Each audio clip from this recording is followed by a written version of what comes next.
Merci mon Créateur. Merci mon Dieu de grâce. Merci mon Dieu d'amour. Que tu sois élevé en tout surtout.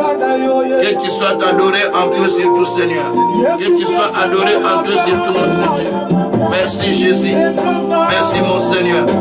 Merci mon véritable Dieu. Merci le Prince de la paix. Merci la lumière du monde. Merci l'insondable. Merci le Dieu de grâce. Merci le Dieu d'amour.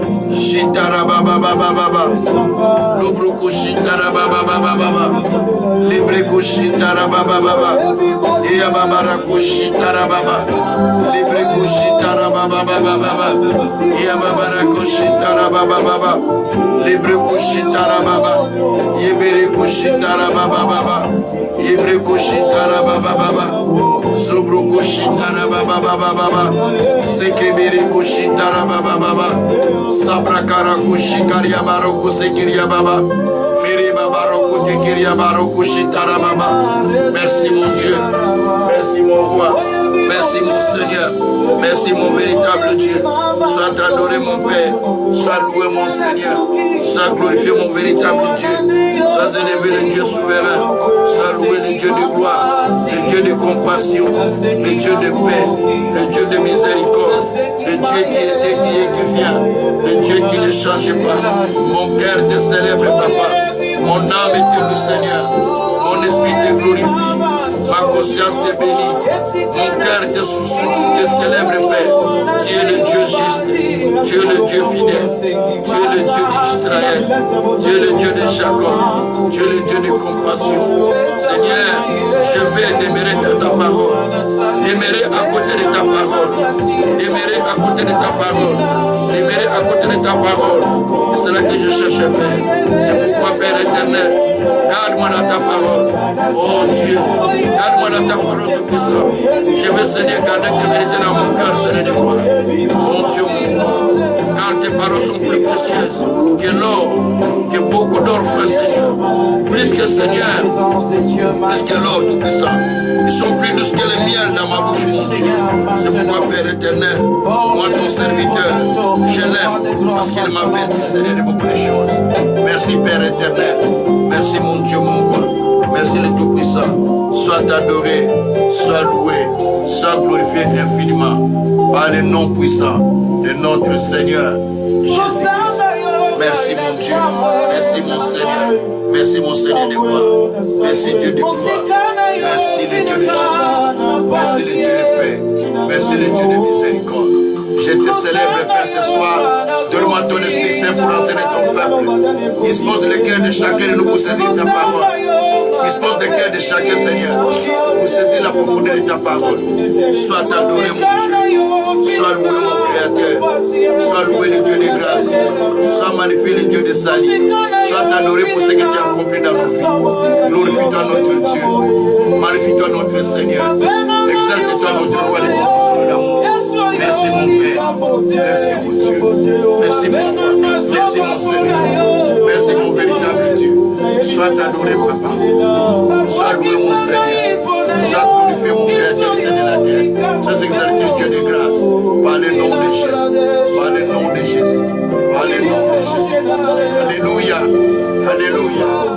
Oh Jésus, merci. Merci, Papa. Merci, Seigneur.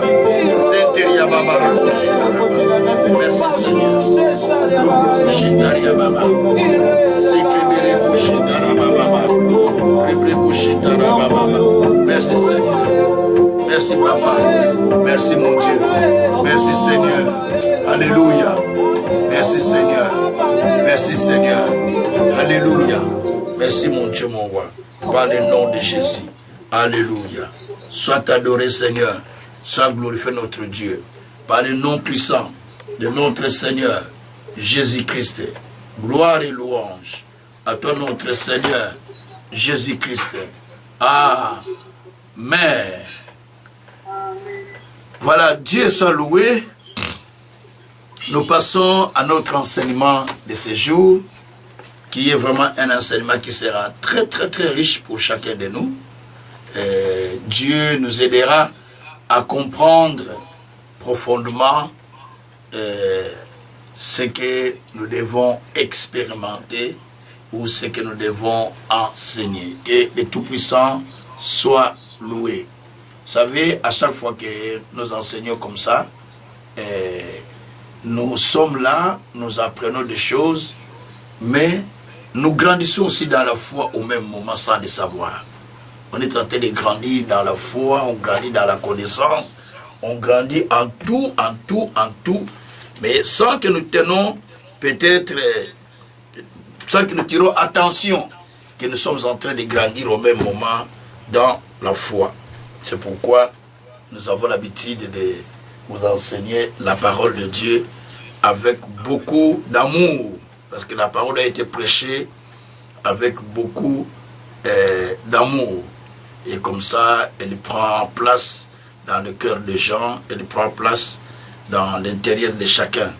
Voilà, donc c'est comme ça que mon cœur est rempli tellement d'amour pour enseigner la parole de Dieu, à tel point que à chaque fois, quand j'enseigne, donc je sens que le besoin vraiment de transmettre est tellement riche à mon intérieur, et je donne la formation avec beaucoup de motivation, avec beaucoup de choses, même si j'étais fatigué. Mais quand il faut donner la formation, ou bien quand il faut enseigner la parole de Dieu, je ne sais pas la force que Dieu me donne, même si je suis fatigué. Mais quand Dieu me prépare, quand je commence à préparer les messages, je sens des révélations, et les révélations que je reçois, ça me motive à tel point que ça me donne plus du courage. Donc, je bénis Dieu pour ça. Gloire soit rendue au Seigneur. Alors, nous allons continuer dans l'enseignement que nous avons déjà commencé, qui était grandement intitulé « Le ministre et son ministère ». Certains m'ont posé des questions pour les pasteurs. J'ai dit non, c'est pour tout le monde qui croit en Jésus. Parce que tout le monde a un ministère au sein de lui. Je l'ai déjà expliqué la fois passée, que nous tous qui croyons en Jésus, nous sommes tous des sacrificateurs. Parce que nous avons été rachetés pour être sacrificateurs de l'Éternel selon ce que nous disent les Écritures. Donc nous sommes tous des sacrificateurs, parce que la Bible dit qu'il a racheté des hommes de toutes les nations, de tout peuple. Il a fait un royaume de sacrificateurs pour Dieu. Et il règne sur la terre. Donc nous sommes tous des sacrificateurs pour Dieu. La Bible dit que nous sommes tous un royaume de sacrificateurs. Nous sommes un royaume de sacrificateurs pour Dieu. Ce qui veut dire que nous devons tous être capables de servir Dieu selon la grâce que Dieu dépose en chacun de nous. Que Dieu soit loué. C'est pourquoi j'ai dit, ce n'est pas seulement c'est pour les pasteurs, non. C'est pour tout le monde, c'est pour nous tous qui croyons en Jésus. Parce que nous tous nous sommes des sacrificateurs pour Dieu. Et comme nous sommes des sacrificateurs pour Dieu, donc nous sommes appelés à suivre les enseignements qui vont nous aider à pouvoir grandir. Alors j'ai commencé déjà à expliquer cet enseignement. Donc j'ai donné plusieurs parties. Et je donne la troisième partie aujourd'hui. Donc la deuxième partie, c'était la fois passée. Et c'était encore très bien. Et aujourd'hui, je donne la troisième partie. Dans la troisième partie, deuxième partie, j'ai parlé, c'est l'appel. Comment Dieu nous appelle. Là où j'ai expliqué les appels. Quand nous croyons en Jésus, j'ai expliqué l'appel qu'on appelle l'appel en conversion. Parce que vous croyez en Jésus-Christ. Ou l'appel des rebelles. J'ai expliqué le deuxième appel qu'on appelle l'appel au service. Et puis le troisième appel qu'on va dénommer l'appel particulier. C'est l'appel que Dieu lance à celui qui a été appelé au ministère. Cela est appelé l'appel au ministère ou l'appel particulier. Gloire soit rendue au Seigneur.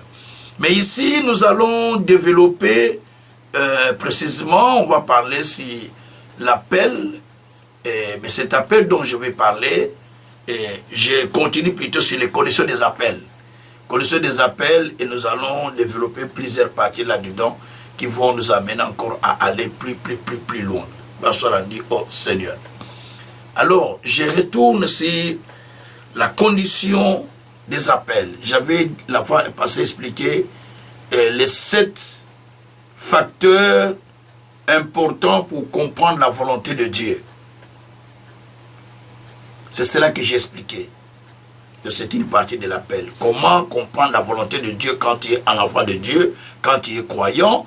J'ai enseigné, mais en tout cas, j'ai fait expressement cet enseignement. Je l'ai mis sur YouTube. Vous pouvez suivre ça pour que vous puissiez remémoriser encore ça. Il y a 7 facteurs que j'ai expliqués pour comprendre effectivement la volonté du Seigneur. Gloire soit rendue au Seigneur Dieu. Alors aujourd'hui, je vais expliquer, je suis en point B, donc, je vais appeler ça, parce que le point A là, c'était les 7 facteurs pour comprendre la volonté de Dieu. J'ai expliqué, il y a 2 volontés. La volonté parfaite de Dieu et la volonté permissive. La volonté parfaite, c'est Dieu qui vous impose à faire telle chose. La volonté permissive, c'est vous qui demandez à Dieu, permets-moi d'aller au Congo, permets-moi d'aller à tel endroit, permets-moi de faire ça. Dieu le permet, vous allez vous retourner. C'était la volonté permissive. J'ai donné l'exemple de Balaam qui avait demandé à Dieu, permets-moi d'aller maudire les enfants d'Israël. Dieu dit non. Mais tellement qu'il a insisté, Dieu dit oui, va. Mais c'était, Dieu a permis, mais pas pour bien, mais pour c'était pour sa mort. Puis il a rencontré l'ange avec épée qui l'attendait à chemin pour le tuer. Donc parce que Dieu a dit va, mais le va là, c'était pas le bon va. Donc il faut bien comprendre la pensée de l'Éternel. Eh bien, aujourd'hui, nous passons au point B que j'appellerai la condition après l'appel. Après que tu es converti, après que tu as reçu Jésus comme Seigneur et Sauveur, après que tu as compris ou que tu as compris ton appel en Jésus, que je suis appelé à suivre la voie du Seigneur, à m'engager à l'Éternel. Je suis appelé à servir Dieu. Je suis appelé à m'engager dans la voie du Seigneur. Comme je dis la fois passée, il n'y a pas spectateur dans l'œuvre de Dieu.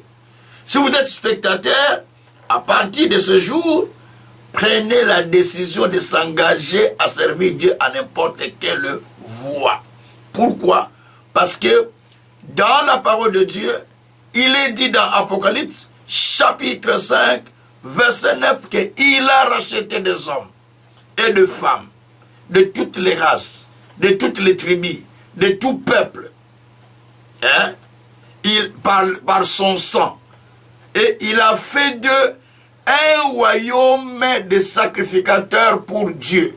Donc Dieu a racheté des hommes et des femmes de toutes les dimensions, de tous côtés, justement pour faire de ces gens un royaume de sacrificateurs pour Dieu. Retenez de ce que j'explique. C'est-à-dire que tous ces gens qu'il a rachetés, ils sont rachetés pour devenir sacrificateurs. Il n'y a pas spectateur.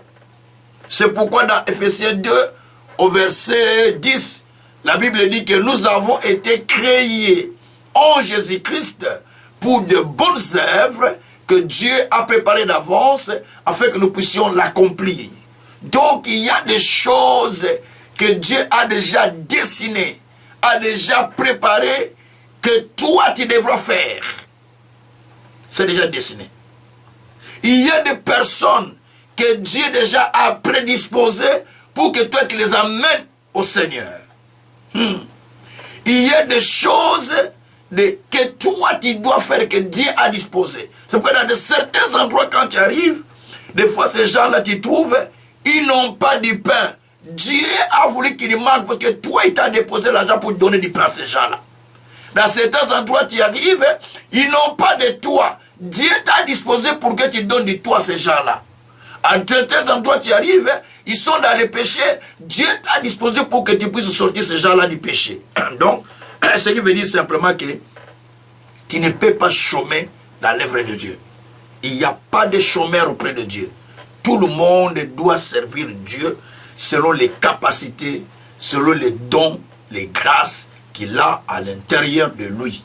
J'ai dit la fois passée, il y a des dons qu'on appelle les dons spirituels, mais il y a aussi en dehors des dons que le Saint-Esprit donne, en dehors des dons que le Saint-Esprit donne, donc 9 dons du Saint-Esprit, en dehors de ces 9 dons, il y a aussi des dons, d'autres dons, que nous appelons par exemple les dons de générosité, de faire du bien aux gens, don d'hospitalité, les gens qui savent recevoir les gens. Par exemple, l'église de Macédoine avait le don de la libéralité.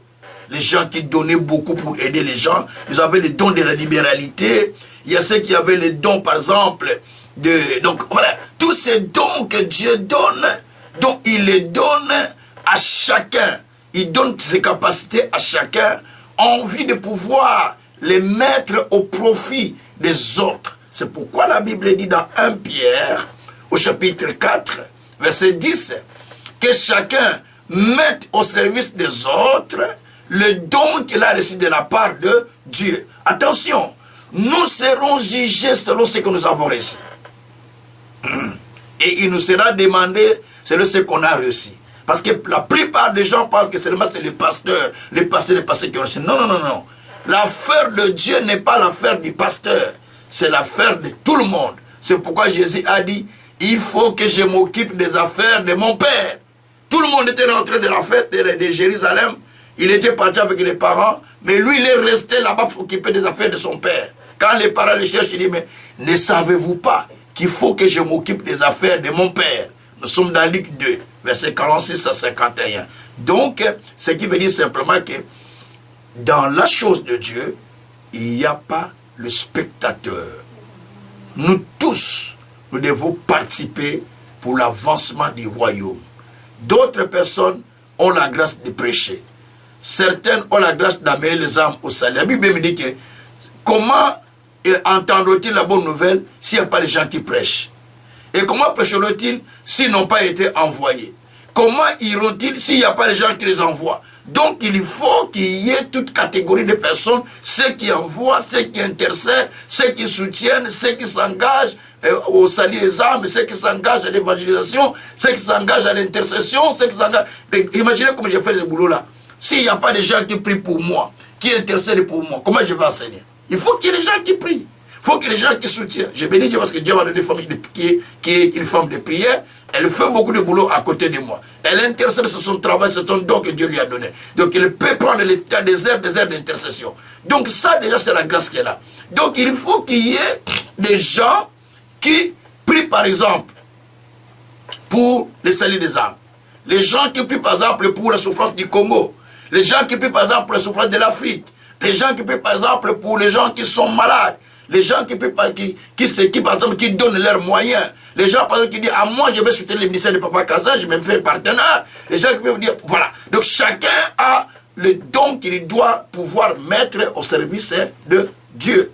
1 Pierre 4, verset 10. Donc, tu n'es pas sans don. Tu ne peux pas me dire que tu as sans don. Chacun a quelque chose que Dieu lui a donné. Voilà. Donc, après que nous avions compris la volonté de Dieu, les 7 facteurs pour comprendre la volonté de Dieu.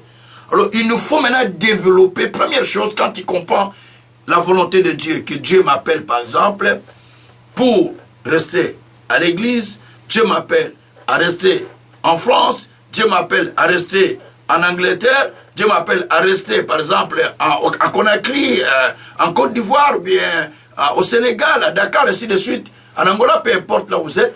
Tu dis, bon, Dieu m'appelle ici, mais pourquoi Dieu a voulu que je sois ici? Première question s'est posée. Pourquoi Dieu a-t-il voulu que je sois ici?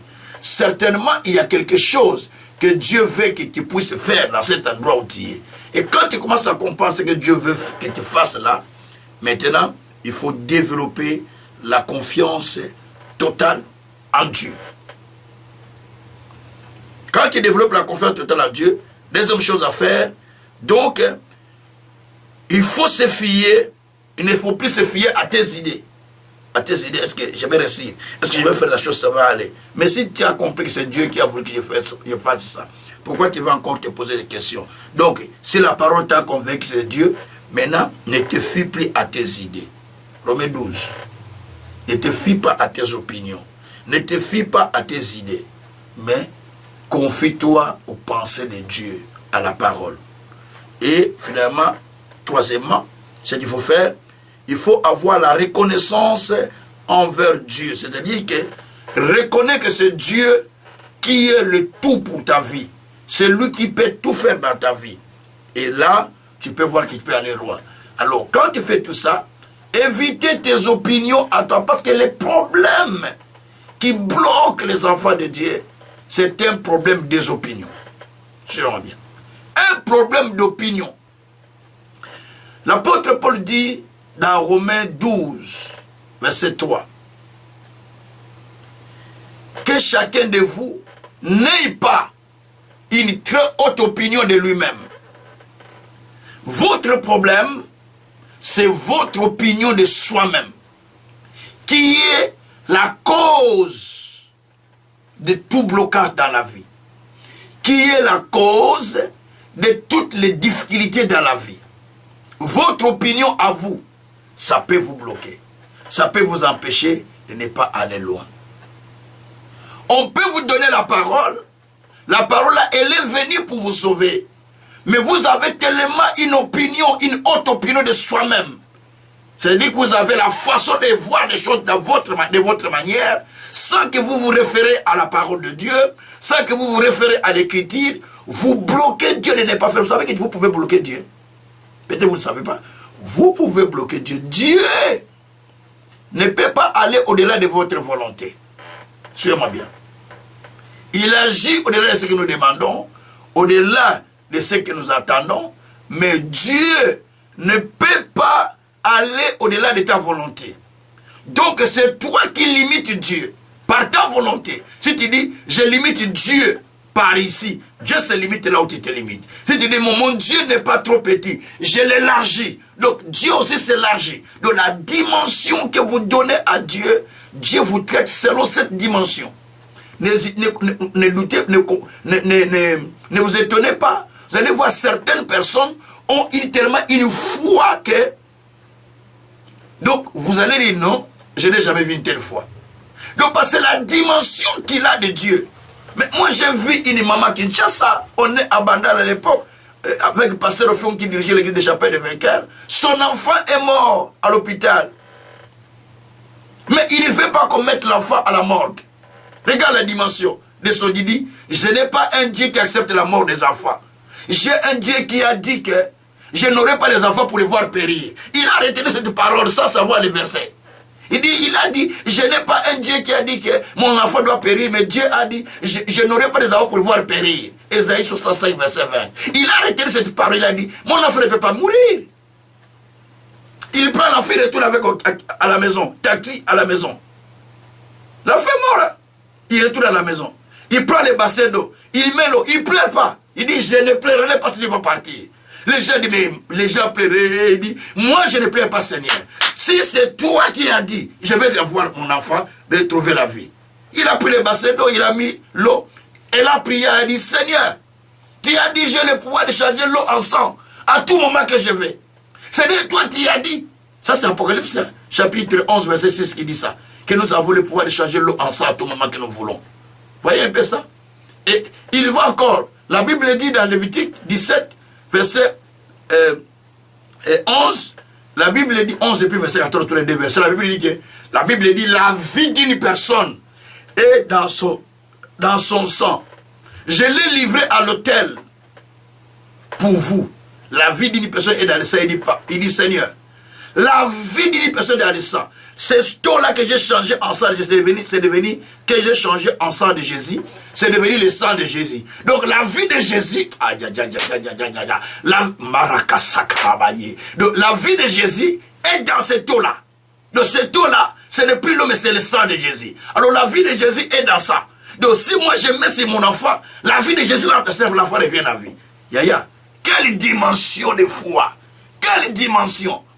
Il a pris l'enfant, il ne veut pas se taire. Il a mis l'enfant dans le bassin, il a commencé à l'enfant en parlant, l'enfant fait... L'enfant est revenu à la vie. Vous voyez un peu ça? Ça, c'est la dimension de la personne qui a compris la profondeur de la pardon. Dieu se limite là où il est limite. Si tu crois que ton Dieu va se limiter avec 100, qui se limite dans 100. Si tu dis que mon Dieu, c'est pas 100, c'est 500, 500. Mon Dieu, c'est 1000, 1000. Mon Dieu, c'est 10 000, 10 000. Donc, tu élargis Dieu à la dimension que toi tu l'amènes. C'est pourquoi la Bible dit qu'on te mesurera à la mesure d'autres, tu te mesures toi-même. Voyez un peu, Luc 6, verset 38. On va te mesurer comme tu es en train de te mesurer. Donc, ton Dieu. Gloire soit rendue, Seigneur. Donc, c'est pourquoi, dans cette dimension, quand tu comprends ton appel, libère la foi. Développe la conscience, la confiance en Dieu. Enlève tes idées, enlève tes sagesses. Compte sur la sagesse suprême qui est la sagesse de Dieu. Et puis sois reconnaissant que le Seigneur Dieu, c'est lui qui est l'arbitre de ma vie. Il peut gérer comme il veut. Donc je me confie en lui. Je confie mon cœur en lui. Je confie mes pensées en lui. Et lui va faire quelque chose. Et en ce moment-là, vous allez voir que le Seigneur va commencer aussi à faire quelque chose avec vous. Et ça, c'est lorsque vous avez compris l'appel. Lorsque vous avez compris que Dieu m'appelle à s'attacher à lui, à le servir, peu importe, à l'intercession, à nettoyer l'église, comme pasteur, comme assistant, comme quoi, mais tu comprends, dis-moi que non, comme Dieu m'appelle à faire ça, je dois totalement m'engager à servir le Seigneur avec sérieux et avec foi. Et c'est comme ça qu'il y aura des miracles dans votre vie, il y aura les effets de ce que vous faites avec le Seigneur. Que Dieu soit loué. Je passe au point C. Comment recevoir la vision de Dieu dans votre vie ou dans l'appel? Comment vous pouvez recevoir la vision de Dieu? Tout le monde dit, mais on parle de vision, la vision c'est les pasteurs qui les reçoivent. Ce que les gens pensent que la vision est seulement donnée aux pasteurs, mensonge. Non. La vision n'est pas donnée qu'aux pasteurs. Il n'y a pas un verset dans la Bible qui dit que la vision est donnée aux pasteurs. Il n'y en a pas. Si tu as le verset, donne-moi ça. Ce sera pour moi une nouveauté. Il n'y a pas un verset qui dit que la vision est donnée simplement aux pasteurs. Je m'explique. Chaque personne a droit à la vision de Dieu. Joël 2. Joël 2, on parle au Joël 2, nous allons lire ça. Joël chapitre 2. Et si c'est comme ça que tu comprends la parole, c'est bien, mais si c'est contraire, alors, c'est-à-dire que tu es déjà vieille, tu es vieux ou vieille, tu n'as plus droit à la vision. Joël 2, verset 28. Alors, nous allons lire verset 28. Après cela, je répandrai mon esprit sur toute chair. Vos fils, vos filles prophétiseront. Vos vieillards auront des songes. Vos jeunes gens des visions. Même si les serviteurs et les servantes, dans ce jour-là, je répandrai mon esprit. Je m'arrête par là. On dit ici, c'est Joël qui avait prophétisé ça. Il dit, en ce jour-là, je répandrai mon esprit sur toute chair. Vos fils et vos filles prophétiseront. Prophétiser, en grec, c'est homologeo. Homologeo veut dire parler sous puissance de l'esprit. Cela veut dire ceux qui détestent ou qui refusent le ministère de la femme sont déjà en dehors de la vérité. Parce que la Bible dit là que vos fils et vos filles prophétiseront. Veut dire qu'ils parleront sous puissance de Dieu. Parler sous puissance de Dieu, soit tu peux prêcher, soit tu peux chanter, soit tu peux prophétiser. Tout ça c'est parler, comme j'enseigne là, je parle sous puissance de Dieu, sous l'inspiration de Dieu. C'est ça qu'on appelle homologuéo. Parler sous l'inspiration de Dieu. Donc mes fils et mes filles prophétiseront. Ils parleront de la part de Dieu. Donc tous, ils parlent de la part de Dieu. Et la Bible dit, les vieillards auront des songes. Les songes ne sont pas pour vous. Suivez-moi bien. Dans le Tatindoto, je fais un rêve. Attention. Les songes ne sont pas pour vous. J'insiste bien. Les songes sont pour les vieillards. C'est-à-dire que quand tu fais beaucoup de songes,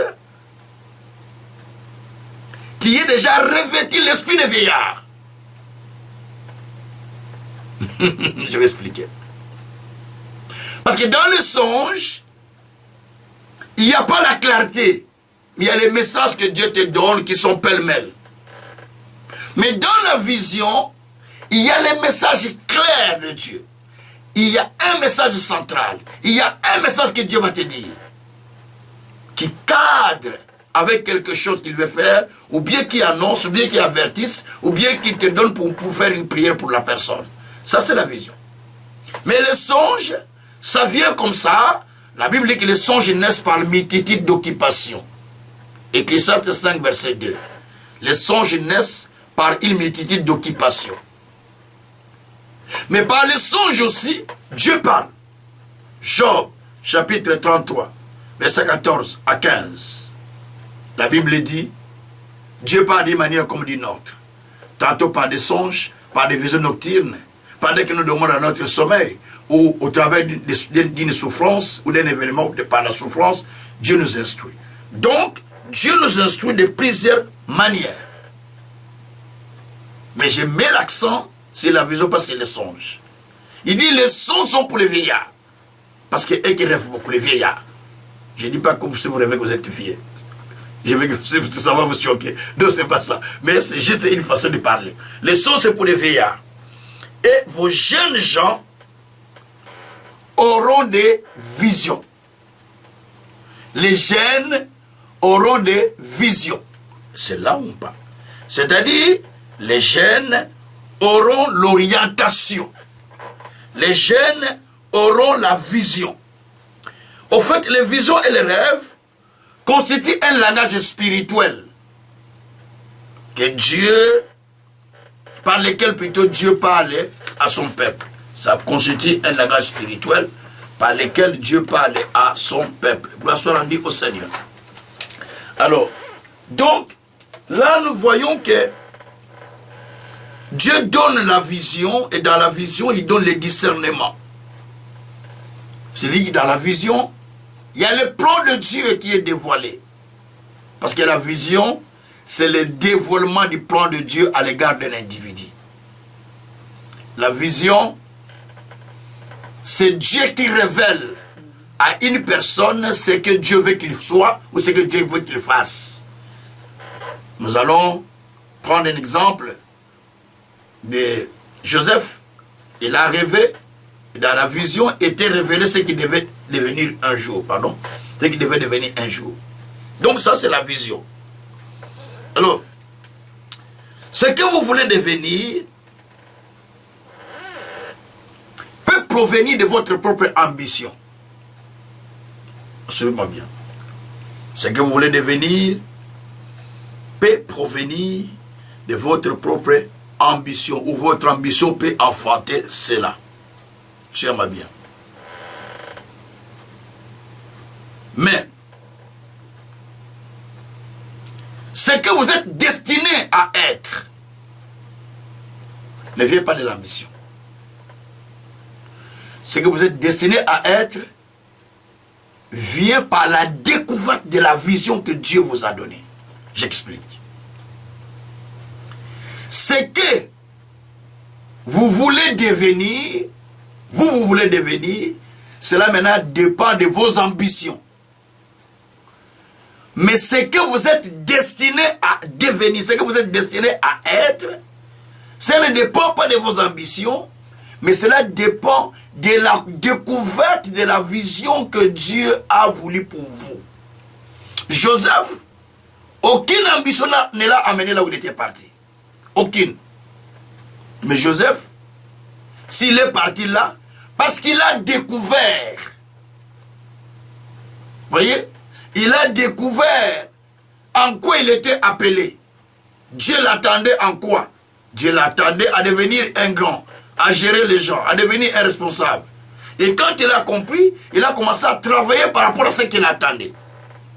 Par contre, quand vous prenez Jephthé, nous sommes dans Juge chapitre 11, Jephthé est un enfant abandonné qui est né dans une famille où les frères ne l'aiment pas parce que sa maman est prostituée.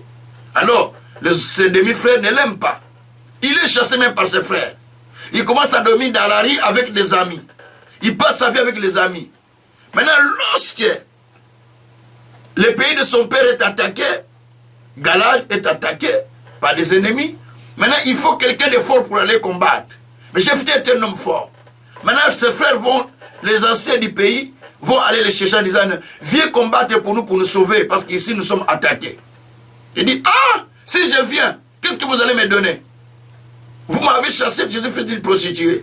Si vous voulez que moi je devienne votre chef, et là moi je deviendrai, là je viendrai combattre. Et ils ont accepté. Jephthé est allé combattre.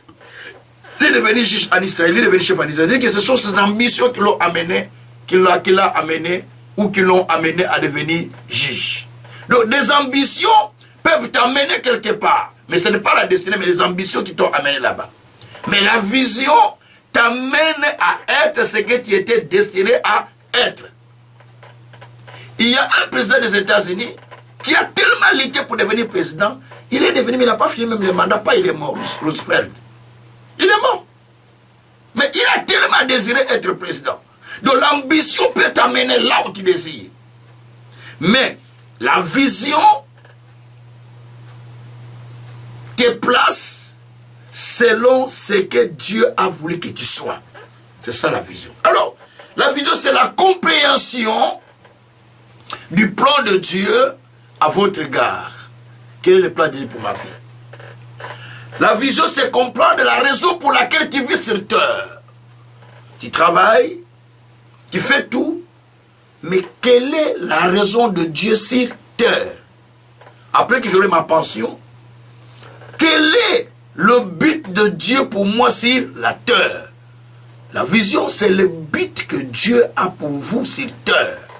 Ou le but que vous avez découvert pour vous-même, c'est là qu'on appelle ça la vision. Quoi soit rendu au Seigneur. Alors, la poursuite de la véritable vision est la clé de votre départ vers la destinée. Quand vous découvrez en quoi vous êtes appelé, vous allez vers la destinée. Parce que certaines personnes sont en train de travailler dans des choses que Dieu n'a pas voulu. Mais il continue jusqu'à la mort. Il n'a pas vécu ce que Dieu a dit parce qu'il ne travaille pas dans la chose que Dieu lui a dit. Donc, il faut se tenir ferme, ou fermement, il faut se tenir ferme sur la vision que Dieu a, c'est la vision que Dieu vous a donnée. Et c'est des promesses qu'il vous a faites. C'est très important. La motivation que vous avez, c'est la vision. Cela va vous amener là où vous devrez être. Si vous êtes motivé par une vision que Dieu vous a montrée, vous devez arriver là où vous devez partir. Mais attention. Plusieurs personnes ont déjà été révélées par Dieu. Au travers des songes, au travers des visions, au travers de la parole, ou à la vie, ou par une voix intérieure, de ce qu'ils doivent être et de ce qu'ils doivent faire. Mais ils ne sont pas dans ça, ils vont aller là où les autres sont, parce qu'ils ont vu ce que les autres sont. C'est pourquoi Joël chapitre 1er, Joël chapitre 2, chapitre 2, la Bible nous dit, verset 7 à 8, la Bible dit, c'est un peuple puissant, qui escalade les murs, un peuple qui court, personne ne va dans le chemin de l'autre. Chacun garde son chemin. Donc, on ne doit pas aller dans le chemin de l'autre. Tu dois garder ton chemin. Demeure dans le chemin que Dieu a préparé pour toi. N'envie pas le chemin de l'autre parce que tu ne sais pas ce qu'il y a dans ce chemin-là. Ce chemin-là, c'est pour lui. Mais toi aussi, tu as ton chemin. Dans ton chemin, il y a du bonheur. Dans ton chemin, il y a le meilleur. Dieu ne peut pas te mettre dans un chemin pour te donner le malheur. Non. Dans le chemin pour lequel Dieu te place, il y a du bonheur. Dieu dit que dans le chemin que je vais te mettre, je vais enlever les lions. Il n'y aura pas de lions. C'est un chemin qui amène au bonheur. Ésaïe 35, verset 8. Donc, c'est un chemin qui amène au bien. Donc, il faut être motivé, être engagé pour pouvoir recevoir ce que Dieu a préparé pour vous. Donc, ne faites pas du compromis avec ce que Dieu vous a montré. Dieu vous a montré beaucoup de choses, mais vous n'avez jamais voulu comprendre. Ésaïe 42, verset 20 à 22. Je t'ai fait voir beaucoup de choses, mais tu n'as pas voulu. Je vous ai fait voir beaucoup de choses, mais vous n'avez pas voulu. Je vous ai parlé, mais vous avez les oreilles, mais vous ne voulez pas entendre. Vous avez les yeux, mais vous ne voulez pas voir. Et là, Dieu dit quoi? C'est pourquoi je vous ai laissé partir en prison, lié par des chaînes. Parce que vous n'avez pas voulu entendre ce que moi, Dieu, je vous dis. Vous ne l'avez pas accepté et ça vous amène en captivité à ce moment-là. Donc, c'est très dangereux, c'est très dangereux. Faites en sorte que quand Dieu vous parle, et le bloc-notes pour écrire le message de Dieu, pour ne pas oublier. Si vous n'avez pas la tête de retenir, bien sûr, mais vous pouvez écrire ça et vous attendez l'accomplissement, quand est-ce que cela va s'accomplir. Et comme ça, vous savez, parce que la Bible dit qu'écrit la vision. C'est une vision qui va s'accomplir. Écrit la prophétie, elle va s'accomplir. Parce que la vision vient de plusieurs manières. On va apprendre ça tout à l'heure. Alors, maintenant je passe dans un autre sous-point. Comment recevoir la vraie vision? Comment tu peux recevoir la vraie vision? Alors j'explique la façon dont on peut recevoir la vraie vision. Je vais donner les voies par lesquelles on peut recevoir la vraie vision. Je donne 9 voies qui nous montrent comment on peut recevoir la vraie vision. Dieu soit loué. Premièrement, la vision peut être reçue par le fait de voir. En regardant, vous pouvez recevoir la vision. Habakkuk 2, verset 1 à 4. Là, Habakkuk dit que je me tenais sur mon poste de travail. Je veillais pour voir ce que le Seigneur me dirait. Écoute-moi bien, s'il vous plaît. Suivez bien ce langage. Je me tenais sur mon poste de travail. Je veillais pour voir ce que le Seigneur me dira. Est-ce qu'on peut voir ce qu'on te dit? Mon Dieu. Est-ce qu'on peut voir ce qu'on te dit? C'est là où il y a des problèmes. Il dit, je veillais, Habakkuk 2, je suis à partir du verset, Habakkuk 2, je suis à partir du verset 1er. Alors, il dit ceci. J'étais à mon poste, je me tenais sur la tour, je veillais pour voir ce que l'Éternel me dirait et ce que je répliquerai après ma plainte. Donc il était dans le poste, verset 1er là. Il était dans le tour parce qu'il était sentinelle. Il veillait, il était gardien en notre langage. Gardien du tour, celui qui se tient sur le tour pour voir si les voleurs rentrent, si les bandits ou si les ennemis viennent. Il était sur le tour, c'est la tour. Mais il était là, dans son poste de travail, avec beaucoup de fidélité. Mais pendant qu'il était là, il veillait pour voir qu'est-ce que Dieu me dira. Donc il était là en train de veiller sur la tour, mais il était en train de veiller aussi que Dieu lui dise quelque chose. Oh là là, oh là là. Là où tu as placé, là où tu travailles, malgré le travail que tu fais, ou ce que tu fais dans ta vie, ou je ne sais pas, où tu fais quelque chose que tu ne fais pas, mais dans la position où tu te retrouves, fais en sorte de veiller pour voir ce que Dieu te dit. Tu peux voir ce que Dieu te dit. Je vais l'expliquer. Donc, il faut faire attention pour voir ce que Dieu te dit. La Bible dit qu'il veillait pour voir ce que le Seigneur nous dirait. Et verset 2, la Bible dit que l'Éternel lui adressa la parole et dit, écris la prophétie. Grave-la sur des tables, afin qu'on la lise couramment.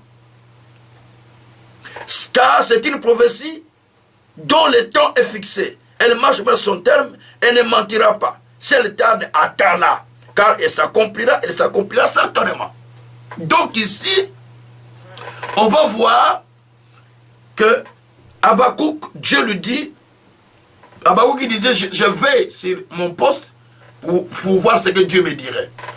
Donc, pendant qu'il était là comme sentinelle, il veillait et Dieu lui a dit quelque chose. Et Dieu lui dit, écris la prophétie que tu as entendue. Donc, tu peux recevoir la vision par ce que tu vois. Tu peux recevoir la vision aussi par ce que tu entends. Je vais arriver. Le monsieur qui a fait la Croix-Rouge, le nom m'échappe un peu tout de suite là, mais ça va venir. Il a vu les gens tomber en guerre en Italie. Les gens qui tombaient. Pendant la guerre, je crois, je ne sais plus c'est de quelle année. Les gens qui tombaient. Et alors, il a commencé à ramasser les blessés de guerre, les mettre à l'écart pour qu'ils soient soignés. Il les met à l'écart, il les met à l'écart. Et ce mouvement a été dénommé la Croix Rouge. Oui, ne tuez plus, Croix Rouge. Ne tuez pas ici. Et c'est devenu aujourd'hui une grande organisation mondiale. La Croix-Rouge est partout dans le monde. Il va au secours de ceux qui sont en danger. Alors, mais quand il a commencé à faire ça, qu'est-ce qui lui a poussé de faire ça? Parce qu'il voyait les gens qui tombaient, les gens qui étaient blessés. Pendant qu'il voyait, il s'est dit, il faut que je fasse quelque chose. Il a fait naître une vision. Quand il regarde les gens, comment ils vivent, tu es dans un endroit, comment les gens fonctionnent, tu peux faire naître une vision, tu crées une société par rapport à la vision que tu es né dans ton intérieur. Quand tu pars par exemple dans mon pays, tu vois comment on coupe des tomates, tu peux te créer une vision. Quand tu pars par exemple dans tel pays, tu vois comment les gens sont, tu peux te créer une vision, je vais créer quelque chose comme ça pour aider les gens. Et quand tu crées, ça te crée une société, ça te crée une entrée, ça te crée tout ça. Ça c'est la vision qui se développe à l'intérieur. La vision ce n'est pas l'argent, ce sont des idées qui naissent. Ce sont des banques, des idées qui sortent à l'intérieur de toi. Ce sont des orientations qui sortent de l'intérieur de toi. Cela est la vision aussi. Donc la vision peut s'offrir par le fait de voir. Ézéchiel aussi était à Kébar. Ézéchiel chapitre 1er, verset 1er.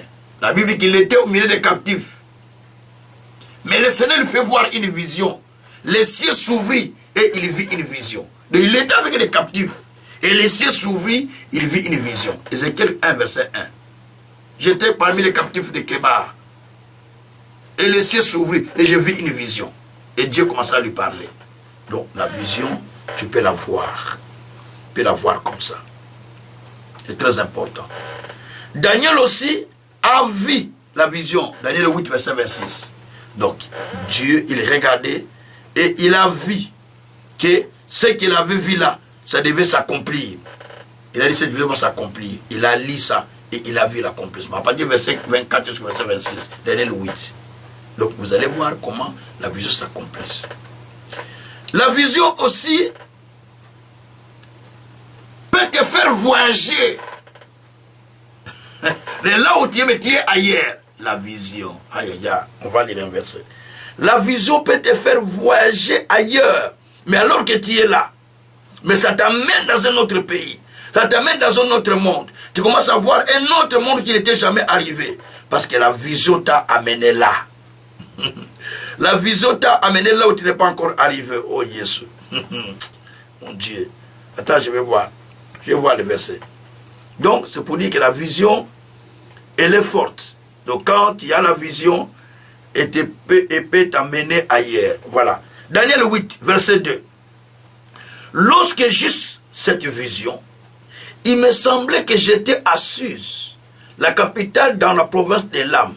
Pendant ma vision, je me trouvais près du fleuve de l'Aï. Je levais les yeux, je regardais, voici les béliers tenaient devant le fleuve. Donc, il avait des cornes. Ces cornes étaient hautes, mais l'une était plus haute que l'autre. Et s'éleva la dernière. Donc, verset 5, comme je regardais attentivement, voici un bouc venait à l'Occident et parcourait toute la terre. À sa bouche, sans toucher, ce bouc avait une grande corne entre les yeux. Donc, il regardait et il a commencé à voir des choses. Donc, tu peux commencer à vous regarder, tu vois les choses. Tu peux commencer à regarder quelqu'un, tu es en train de lire la vie de quelqu'un dans son entièreté. Tu le vois, tu le vois. J'étais quelque part en train d'aller prêcher, il y a beaucoup d'années. Je regarde la personne, mais quand je regardais la personne, je la voyais déjà dans la tombe. Mais j'avais du mal à l'expliquer à la personne. J'ai dit, ah, comment je vais dire ça? Mais j'ai vu les frères en train de filmer dans l'église, tout ça. Ah! J'ai expliqué à son passage, j'ai dit, je suis en train de voir ces frères-là dans le cercueil. Hein. Mais je les regardais, mais je les voyais dans le cercueil. Et cela, on a prié. Moi, je n'ai pas pu, c'est le passé qui a prié lui-même. Ça a dépassé à peu près 7 ans. Et pendant la période de Covid, le frère là est décédé. Mais ça fait à peu près 7 ans. Donc, je la voyais. C'est en 2015 que je l'ai vu. Je suis allé prêcher en France, je l'ai vu. Et quand on m'a appris qu'il était décédé, j'ai dit, oh mon Dieu, oh, il est décédé à la période de Covid. Lui-même avant Covid, avant même Covid. Je crois qu'avant Covid. Je crois qu'il en a avant Covid ou bien pendant le Covid. Donc tout ça, pour vous dire simplement que la vision, tu peux voir des choses pendant que tu es en train de regarder, tu vois les choses. Parce que la vision nous fait voyager, peut nous amener là où nous ne pensons même pas y aller. Ça nous amène, nous arrivons, nous disons, oh, mais qu'est-ce que je fais ici? Alors que toi, tu y es à l'endroit où tu y es, mais la vision t'amène à un autre endroit que tu n'es pas encore arrivé. La vision te fait arriver là où tu n'es pas encore allé. Elle t'amène là. Parce que la vision, c'est comme ça qu'elle fonctionne. Elle peut t'amener là où tu ne connais même pas. Elle peut t'amener là où tu n'es pas encore arrivé. Je vais lire encore Ézéchiel chapitre 11, verset 24. Ézéchiel 11, verset 24. La Bible dit ceci. L'Esprit m'enleva et me transporta en Chaldée, auprès des captifs, en vision par l'Esprit de Dieu. La vision que j'avais eue disparut au moment au-dessus de moi. J'ai dit aux captifs toutes les paroles de l'Éternel qui m'avait révélé. Vous voyez un peu ça? Ça c'est Ézéchiel. Ézéchiel, l'Esprit l'emporte. Il le fait quitter le milieu où il était. Il l'amène en Chaldée, là où étaient les captifs. Parce que lui, il était captif de Kébar. Mais l'Esprit le fait quitter Kébar pour l'amener en Chaldée. Il dit, l'Esprit l'amena, le transporta en Chaldée et lui montra ce que les captifs étaient, les captifs de Chaldée étaient. Et il dit ces paroles aux captifs. Et il a compris que non, ici c'est Dieu qui me parle. C'est-à-dire, ici je vais vous expliquer que l'Esprit peut t'amener à partir de là où tu es. Et il te fait voir des choses que les autres ne voient pas. Ça te fait voir des choses que tu n'as pas encore expérimentées. Ça t'amène dans un autre monde. Ça t'amène dans un autre monde où tu ne vois pas les choses. Où tu vois des choses qui sont différentes. Parce que Dieu accomplit toujours sa vision. Ézéchiel 12, verset 25 et verset 26, il dit, ce que j'ai décidé, ça se réalisera. Ma vision ne tardera pas. Et il n'y aura pas de délai dans l'accomplissement de ma vision. Ézéchiel 12, verset 25 et verset 28. On va se rendre au Seigneur. Alors, la deuxième façon de recevoir la vision peut être reçue par la parole entendue. Quand tu entends une parole, Dieu te donne la vision. Vous allez voir que Néhémie, nous sommes dans Néhémie 1, à partir du verset 4 jusqu'au verset 11, Néhémie avait entendu les nouvelles de Jérusalem, que son pays était menacé, les murailles étaient détruites, tout c'était en difficulté. Comme nous nous sentons déjà mal ici, quand on entend Goma est tombé, toute cette ville est tombée, nous on a mal ici. Comme ça aussi, Jérémie avait trop mal parce qu'il était à l'étranger. On lui apprend que la ville est brûlée, tout a été pris. Il a commencé à se mettre en jeûne prière, demandant la faveur du roi pour qu'il aille reconstruire les murs de Jérusalem. Il a commencé à développer la vision parce qu'on lui a annoncé une nouvelle que les murailles sont déjà détruits. Il a dit, il faut que j'aille les reconstruire.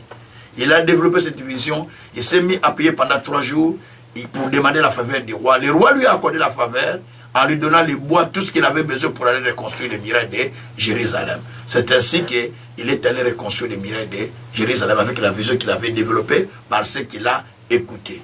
L'apôtre Paul aussi dans Acte 9, quand le Seigneur l'a rencontré, à partir du 6e verset, donc il a entendu une voix qui lui parlait. Paul, Paul, pourquoi me persécutes-tu? Et il a dit, qui es-tu, Seigneur? Il dit, je suis Jésus que tu as toujours persécuté. Alors, il dit, que ferais-je, Seigneur? Que dois-je faire, Seigneur? Que ferais-je, Seigneur? Parce qu'il faut, on n'oublie pas, il faut toujours poser la question, que veux-tu que je fasse, oh Dieu? Dieu va te révéler. Dans chaque situation, demande à Dieu, que veux-tu que je fasse, Seigneur? Comment veux-tu que je fasse ça? Et que veux-tu que je fasse, Seigneur? Dieu te montrera ce que tu pourras faire facilement. Donc, il a posé la question et Dieu lui a dit, va à Damas, tu vas rencontrer Ananias, un homme pieux, lui va te dire tout ce que tu pourras faire. Il est allé, là nous sommes à partir du chapitre 10, il est allé, vous allez voir jusqu'au verset 10, verset 10, pardon, acte 9, verset 10, là déjà fait verset 6 jusqu'au verset 17.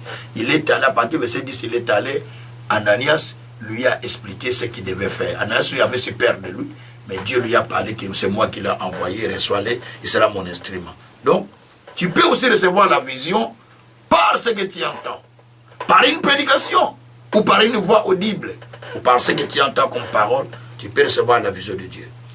La vision de Dieu aussi peut venir par les songes. Tu as fait un songe et tu reçois la vision, comme le cas de Joseph, nous sommes dans Genèse 37, verset 3 à 5e, au 5e verset, qui avait reçu la vision de Dieu, et Dieu lui avait montré ce qu'il devait être, et il a commencé à expliquer la vision à son père, et son père en a saisi l'interprétation en disant, mais de telles visions, veut-il dire que tu vas régner sur nous, tu vas dominer sur nous. Donc là, il avait compris qu'il avait reçu une vision de Dieu et qu'il devait,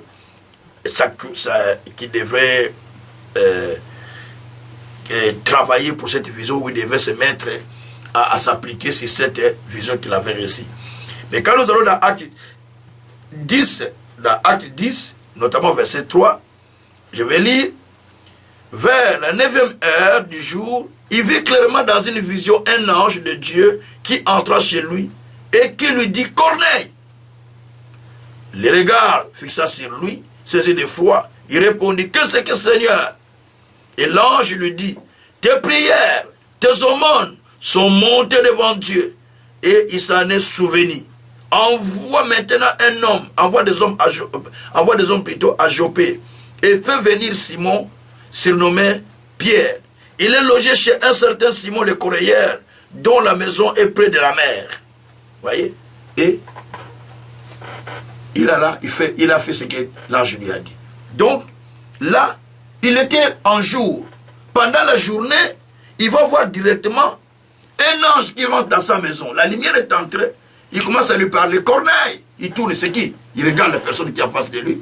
Il dit, mais tes aumônes sont montées vers Dieu et tes prières ont été exaucées par le Seigneur. Alors envoie des hommes à Joppé pour aller chercher Pierre qui viendra te dire ce que tu devras faire. Mais Corneille n'était pas croyant, chrétien, pardon. Corneille n'était pas chrétien, soyez-moi bien. Corneille n'était pas chrétien. Corneille était un croyant mais pas né de nouveau. Alors qu'est-ce qui se passe?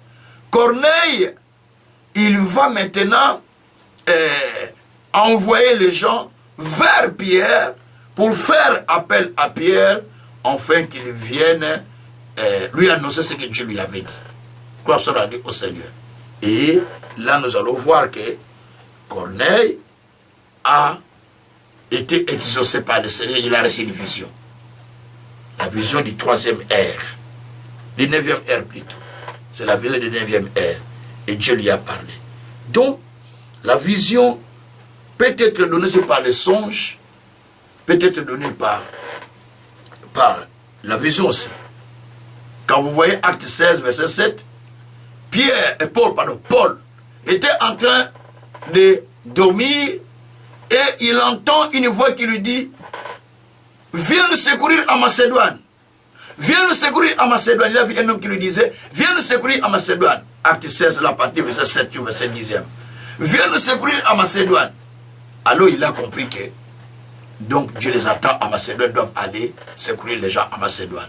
Et directement, là, les jours suivants, ils se sont préparés, ils ont prié pour aller prêcher à Macédoine. Ils ont compris que là, Dieu ne les écoute pas. Parce que Dieu les a dit, ici on ne nous écoutera pas. Allez à Macédoine. Ils sont partis à Macédoine. Donc, ça, c'est la façon de comprendre la vision de Dieu. Gloire soit rendue au Seigneur. Donc, quand Dieu vous donne la vision, attention, attention, attention, notez bien dans vos notes, attention. Quand Dieu vous donne la vision, vous avez besoin d'avoir la promptitude. Je l'explique. La vision nécessite la promptitude. C'est-à-dire, quand Dieu vous dit, promptement, vous commencez à appliquer ce qu'il vous dit. Dieu n'aime pas les gens qui sont lents à faire ce qu'il leur dit. Ça donne du retard. Moi, j'ai vécu ça. Moi qui vous parle, j'ai vécu ça. Ma lenteur m'a laissé un peu en retard par rapport à ce que Dieu m'avait dit. Donc, quand Dieu vous dit, ce qu'il fait, c'est la promptitude. Donc, au moment où il vous parle, à ce moment-là, vous appliquez à faire la chose. À ce moment, vous appliquez à faire ce qu'il vous dit. La promptitude, c'est l'élément capital, l'élément précieux, l'élément que Dieu a besoin. Dieu a besoin de gens qui sont rapides. Vous voyez, Dieu a dit à Abraham, va couper l'enfant, va me le sacrifier. Abraham n'a pas attendu, il n'a même pas informé, n'a même pas eu l'état de former Sarah. Il est allé parce qu'il a entendu la voix qui lui a dit. Ne sois pas hésitant. Ne sois pas celui qui attend d'abord qu'on parle 4-5 fois. Comme Dieu a parlé, lance-toi. C'est une forme d'audace qui prouve que Dieu, vous avez l'audace envers Dieu. Donc, lancez-vous et vous allez voir Dieu opérer des choses rapidement dans votre vie. Gloire soit rendue au Seigneur. Quand vous doutez pour Dieu, c'est comme vous hésitez à ses paroles, vous avez des doutes, alors là, ça vous donne des retards. Donc, vous avez besoin de la promptitude. Quand la parole sort, au moment où elle sort, n'hésitez pas. Appliquez-le vite, vous allez voir le miracle de Dieu rapidement. Quand vous êtes comme ça, passe sur toi, tu appliques, passe sur toi, tu appliques, passe sur toi, tu appliques.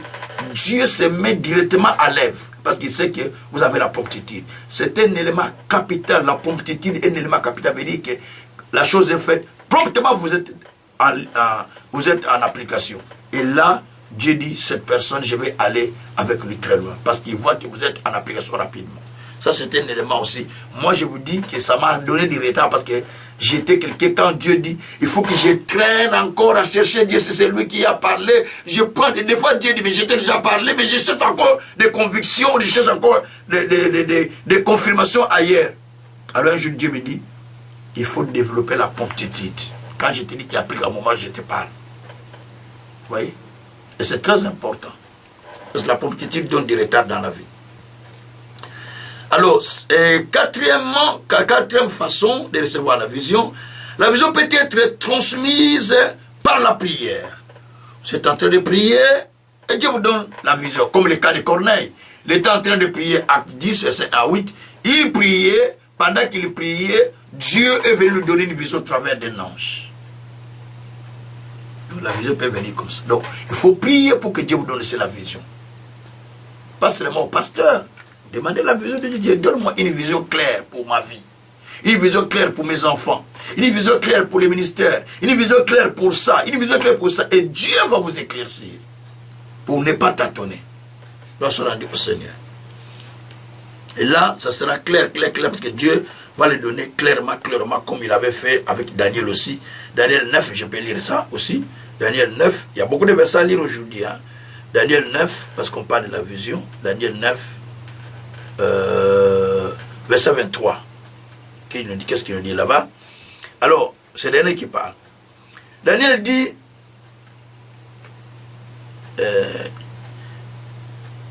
verset 23. Lorsque tu as comme verset 23. Lorsque tu as commencé à prier, la parole est sortie. Et je viens pour te l'annoncer. Car tu es un bien-aimé, sois attentif à la parole et comprends la vision. Donc, lorsque tu commences à prier, dès que tu commences, tes paroles sont exaucées par Dieu. Attention, Dieu maintenant envoie un messager. Peut-être à l'église, tu as prié, Dieu au moment où tu termines de prier, Dieu utilise son serviteur pour te donner un message qui te concerne. Ou soit toi-même pendant qu'il prêche, tu reçois les règles qui te concernent. Ou soit, comme je te prêche là, tu es en train de recevoir les messages qui te concernent toi-même, sans qu'on te force. Et en ce moment-là, ça t'aide à changer ta vie. Ça t'aide à te transformer. Ça t'aide à changer la dimension de ta vie. Donc, dès que tu as commencé à prier, Dieu dit, moi, ta prière a été exaucée et la parole est sortie. C'est pourquoi je suis venu t'annoncer. Donc, dès que tu commences à prier, Dieu sort une parole. Il envoie quelqu'un pour te donner cette parole. Soit ça vient par la vision, soit par la prédication, soit, je ne sais pas, par un prophète ou par un homme de Dieu, je ne sais pas. Mais il envoie une parole pour te convaincre que c'est moi qui parle. Mais il faut savoir que c'est Dieu qui m'a parlé. Et si tu traînes, alors Dieu dit, je t'ai déjà beaucoup parlé pour ta situation, mais tu n'as pas été attentif.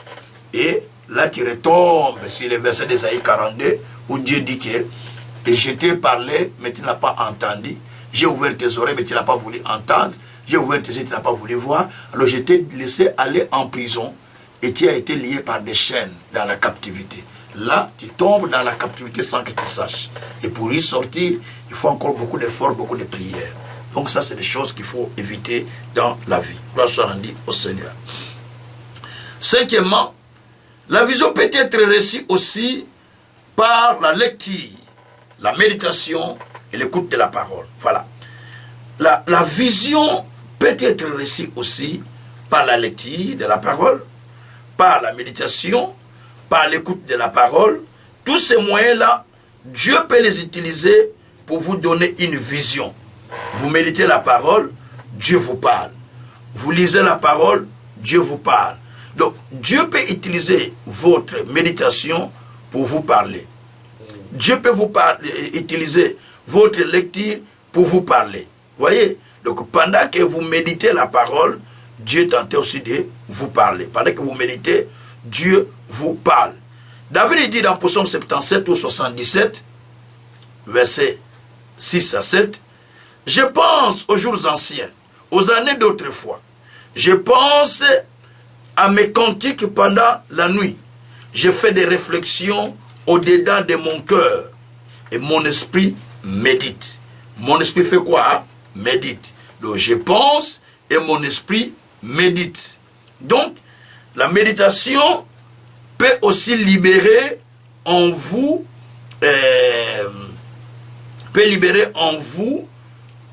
une vision.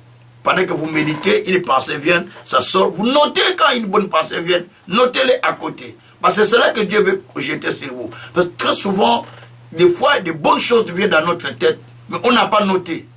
Mais quand vous méditez, quand vous lisez la Bible, quand vous priez, ayez l'habitude de noter les bonnes choses que vous trouvez dans votre méditation, parce que Dieu vous parle à ce moment-là. Dieu vous communique quelque chose à ce moment-là. Mais quand vous n'écrivez pas, vous ne les notez pas, ça vous passe. Vous dites, ah, c'était bien. C'était bien. Mais c'était bien, vous n'avez pas noté. Et c'est raté. Vous n'avez pas noté. Donc vous avez intérêt de noter des bonnes choses que Dieu vous dit. Sinon, vous ratez les bonnes choses là. Vous dites, ah, quand est-ce que Dieu va me parler? Et ce qui est grave, les gens aiment que le prophète leur parle. Parce que Dieu ne vous parle pas. C'est ça. Parce que Dieu ne vous parle pas, ou alors, parce que vous ne comprenez pas le langage de Dieu. Tout ce que j'explique, c'est le langage de Dieu. Dieu peut vous parler par là que vous voyez quelqu'un. Dieu peut vous parler au travers de... Mais Balaam, qu'est-ce qu'il lui a parlé? C'est un animal, non? Un animal qui lui a parlé. Hein? Dieu peut vous parler par des signes que vous voyez devant vous. Dieu peut vous parler par la parole. Dieu peut vous parler par la vision. Dieu peut vous parler par les rêves, par les songes, par la souffrance même. Job 33, verset 14 à 15. Même par la souffrance, Dieu vous parle. Donc la situation que tu traverses, il dit, ah, on m'a abandonné, il m'aime plus. Non, c'est l'enseignement de Dieu. C'est le langage de Dieu. Comprends pourquoi Dieu a permis cela. C'est qu'il y a un enseignement pour toi. Alors si tu ne comprends pas ça, tu vas dire, Dieu ne m'aime plus, mais ces gens ne m'aiment plus. Voilà, mais c'est ça. Donc, or, Dieu sait pourquoi il a permis cela. Donc vous avez intérêt de comprendre que Dieu nous parle de plusieurs manières. Que Dieu soit loué. Quand nous lisons pour Psaume 19, verset 10, je ne sais pas si je suis dans un bon verset, je pense que ça doit être le bon. Pour Psaume, il dit, la crainte de l'Éternel est pire, elle subsiste à toujours. Les jugements de l'Éternel sont vrais à toujours. Ce n'est pas des bons versets. Ce n'est pas ça ce que je cherche. Voilà, verset 11. Verset 11. Bon, je continue jusqu'au verset 11. Les jugements de l'Éternel sont vrais et ils sont tous justes. Ils sont plus précieux que l'or, que beaucoup d'or fin. Ils sont plus doux que le miel, que celui qui coule des rayons. Et ton serviteur aussi en reçoit l'instruction pour qui les observe, la récompense est grande. Voyez? Donc, ici David dit que tes jugements, donc il parle de la parole de Dieu, tes jugements sont grands. Donc, ils sont comme le miel. Ils sont plus précieux comme le miel. Ils sont plus fins comme l'or. Ils sont doux dans la bouche comme des miel, comme un rayon de miel. Et ton serviteur en tire l'instruction. Il faut aimer tirer les instructions au travers de la parole de Dieu. Aimer de tirer les instructions au travers de la parole du Seigneur. Ne soyez pas des gens qui écoutent, mais vous ne tirez pas des instructions au travers de la parole. Au contraire, soyez ceux-là qui tirent des instructions au travers de la parole du Seigneur.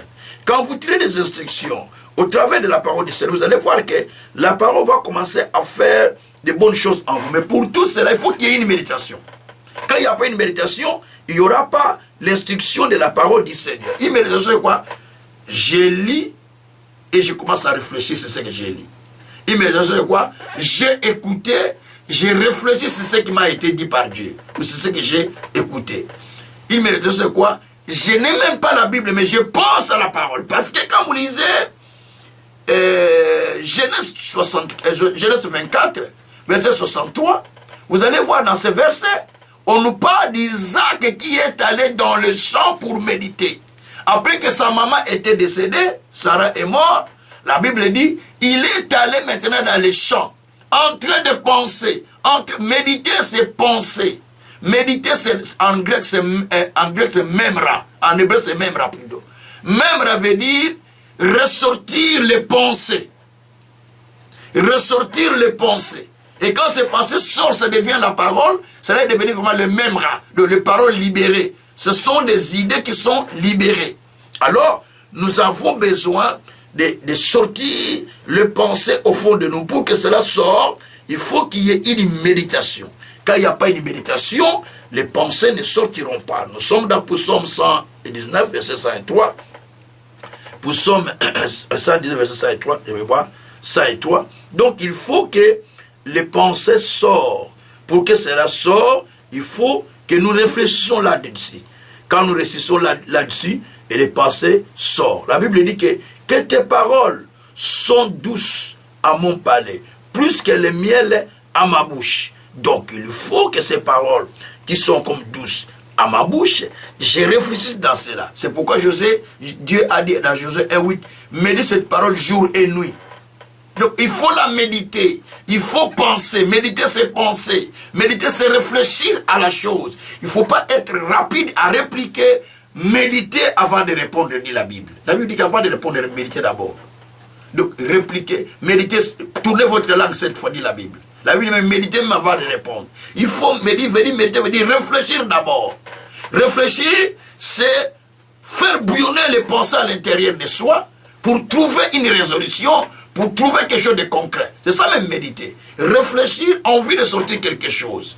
Là-bas, on va voir que Isaac, dans le texte de Genèse 24, verset 63, sa maman vient de mourir, il était triste. Mais il est allé dans les champs pour méditer. Pendant qu'il méditait, il va voir son serviteur, le serviteur de son père, qui revient avec Rebecca, l'épouse qu'on est allé chercher pour elle. Pour lui, pardon. Donc la méditation sort toujours quelque chose de meilleur. Et quand vous méditez comme ça, vous allez voir que vous allez sortir beaucoup de choses au fond de vous-même. Méditez la parole et cela va vous aider à aller plus loin. Méditer la parole. Quand je dis méditer, c'est le fait de lire, le fait d'écouter, le fait de penser. Tout ça, c'est l'ensemble qu'on appelle méditer. Quand vous êtes dans cette dimension-là, de méditer la parole, ça va vous donner quelque chose de meilleur qui va changer votre vie. Malheureusement, les croyants, quand on a prêché à l'église, ils rentrent à la maison, c'est fini. il n'a plus besoin de chercher la méditation, il n'a plus besoin de méditer. Pour lui, c'est déjà bon, j'ai déjà étudié la parole, j'ai déjà écouté la parole, allez, je m'arrête par là. Non, ça, ce n'est pas une bonne façon de méditer la parole. Donc, parce que la méditation doit sortir quelque chose. Quand vous méditez, vous devez sortir quelque chose. Quand vous faites la lecture, sortez quelque chose. Quand vous méditez, sortez quelque chose. Quand vous écoutez la parole, sortez quelque chose. Tout ce que vous faites, sortez quelque chose. La méditation doit amener quelque chose. Daniel chapitre 9, versets 2 à 6. Daniel chapitre 9, versets 2 à 6. Peut-être je ne dirai pas le tout. La Bible dit, la première année de son règne, moi Daniel, je vis par les livres qui devaient s'écouler 70 années, 70 ans, pour les ruines de Jérusalem. D'après le nombre des années dont l'Éternel avait parlé à Jérusalem, le prophète. J'ai tourné ma face vers le Seigneur Dieu afin de recourir à la prière et aux supplications, en gênant et en prenant les sacs et les cendres. Je priais l'Éternel, mon Dieu, je lui fis cette confession. Seigneur Dieu, grand, redoutable, toi qui gardes ton alliance et qui fais miséricorde à ceux qui t'aiment et qui observent tes commandements. Voilà. Ici, on nous parle de Daniel. Qu'est-ce que Daniel faisait? La Bible dit que la première année du règne du roi Darius, Daniel était en train de lire le livre de Jérémie, du prophète Jérémie. Je vous ai dit la fois passée, le prophète Jérémie, tous ses livres, la plupart, il utilisait son secrétaire qui écrivait, qui s'appelle Baruch. C'est Baruch qui écrivait souvent à sa place. Alors, il demandait à Baruch d'écrire. La Bible dit qu'on a demandé, comment toi tu arrives à écrire? J'écris sur ses dictées. Parce qu'il y a Joachim même qui a déchiré ses livres et qui les a brûlés. Alors maintenant, ici, il dit qu'il lisait les livres du prophète Jérémie. Ça, c'est Daniel qui lisait le livre du prophète Jérémie. Il lisait ce que Jérémie avait déjà écrit. Alors pendant qu'il lisait, directement, il vit dans le livre, au travers des livres, qu'il y a 70 années qui devaient s'écouler pour les ruines de Jérusalem, d'après le nombre des années que l'Éternel avait déjà dit à Jérémie, qui avait dit au travers du prophète Jérémie. Et quand il a commencé à prier, il a dit, ah, donc ces années qu'on nous a dit que ça devait, les 70 ans devaient passer, ces années-là sont déjà passées, sont déjà écoulées. Donc on ne peut plus continuer à être en captivité parce que les années sont déjà écoulées. Il va falloir que je me mette en prière pour que le roi puisse lâcher son cœur et libérer le peuple, de retourner en Israël. Et là, c'est une autre captivité encore, n'oublie pas ça. L'Israël avec beaucoup de captivité. Ça, c'est une captivité babylonienne. Ils sont dans le royaume de Perse, Médès. Ils sont là-bas en captivité. Et Daniel a traversé 3 rois. C'est-à-dire qu'il a vécu au temps du roi Nabuchodonosor, il a vécu le temps du roi de Belchassar, fils du roi Nabuchodonosor. Il a vécu au temps du roi Darius. Il a vécu au moins 4 rois comme ça. Même Jérémie a vécu beaucoup de rois. Alors maintenant, quand il lit, pendant qu'il lisait, donc l'esprit lui était ouvert à comprendre que donc les temps qui étaient fixés pour la captivité étaient déjà finis. Les années qu'on avait fait étaient déjà finies. Alors qu'il fallait maintenant qu'il prenne le temps de prier pour que la captivité puisse terminer et qu'on puisse libérer les gens. Parce que le temps, selon ce qu'il dit, c'est que la prophétie qui a été donnée par Jérémie était déjà finie. Comment il a su ça? Parce qu'il lisait. En lisant, Dieu a ouvert ses yeux. Des fois, quand tu lis et tu trouves l'ouverture. Tu trouves l'ouverture. Je suis allé, quand j'étais allé pour la toute dernière fois en Guinée, 2019, je suis allé avec un message que Dieu m'avait donné. Dieu m'avait donné le message, la captivité est finie. J'ai prêché un message pour dire que la captivité était finie. J'ai lu ça dans Ésaïe 40. Dites au peuple que la captivité est finie. C'était ce texte que j'avais lu. Et quand je lisais, j'ai vu directement, le message là a commencé à faire son travail au milieu des gens. J'ai dit, Dieu m'a dit que la captivité est finie. J'ai commencé à prêcher cette parole, prêcher, et bon, j'ai vu des résultats de cette parole dans la vie des gens. Parce que Dieu, quand je lisais, Dieu a ouvert mon esprit que c'est ça le message que le peuple a besoin. Quand je le prêche, je dis c'est ça ce que nous avons besoin. C'est ce qui nous manque. Donc, il faut toujours être un homme, une femme qui lit pour sortir des choses qui sont merveilleuses. En lisant, vous pouvez recevoir la vision. La vision peut venir par la lecture. La vision aussi peut être livrée par extase. Sixième point. La vision peut venir par extase. C'est-à-dire, quand vous tombez en extase, vous somnolez. En fait, quand vous êtes en train de somnoler, Dieu vous donne la vision. Acte 16, verset 10 à 16. Pierre était en train de somnoler. Il reçoit une vision d'une grande nappe, un grand filet qui descendait du ciel, où il y avait tous les reptiles. Dieu lui dit, tire et mange. Il dit, on n'a jamais mangé ça, Seigneur. Nous ne mangeons pas ces choses. Il dit, tire et mange. Il dit, Seigneur, nous ne mangeons pas ce qui est impur. Dieu lui dit, ce que j'ai déclaré pur, ne le déclare pas impur. Tire et mange. Après, la vision est finie. Il dit, quelle sorte de vision que je reçois là. Alors qu'il était à la journée, à midi, vers midi 13h, on était en train de préparer le repas pour qu'il mange. Lui, le sommet le prenait et dit, mais comment ça? Quel est ce genre de vision que je reçois? Alors au même moment, il y a des gens qui sont en train de sonner à sa porte. Pendant qu'il recevait la vision, il se posait la question. Or, Dieu lui parlait que moi, je ne fais exception de personne. Dieu lui dit que je ne fais exception de personne. Donc Dieu dit, ce que je déclare pire, ne déclare pas impire. Alors Pierre, ayant compris cela, il a compris que donc Dieu a besoin de sauver peut-être quelqu'un. Et par cette vision-là qu'il avait reçue, subitement Dieu a commencé à lui expliquer, ne crains pas, il y a des gens qui viennent te chercher, va avec eux. C'est moi qui les ai envoyés. Et directement, les gens ont sonné à la porte. Est-ce que c'est là où loge Pierre? Oui, il est ici. Les propriétaires de la maison, c'est Simon, les corroyeurs, il était faisait aussi des filets comme Pierre. Donc, tous sont des tribus des Zabylons, des pêcheurs. Parce que leur boulot, c'était la pêche. Alors, Pierre est sorti. Ils ont expliqué à Pierre qu'il y a un homme qui a vu la vision qui s'appelle Corneille. Il nous demande de venir te chercher pour aller le prêcher. Et là, il est parti avec les gens qui l'ont accompagné pour aller prêcher. Quand il est arrivé, il a dit, j'ai compris que Dieu ne fait exception de personne. À quelques endroits où on l'invoque et on crée son nom, il les exauce.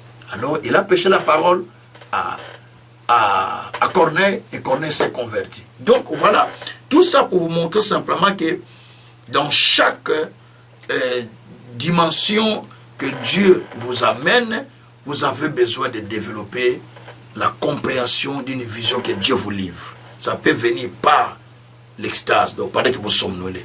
La vision aussi peut venir par une prédication, par une prophétie ou par un entretien avec un homme de Dieu.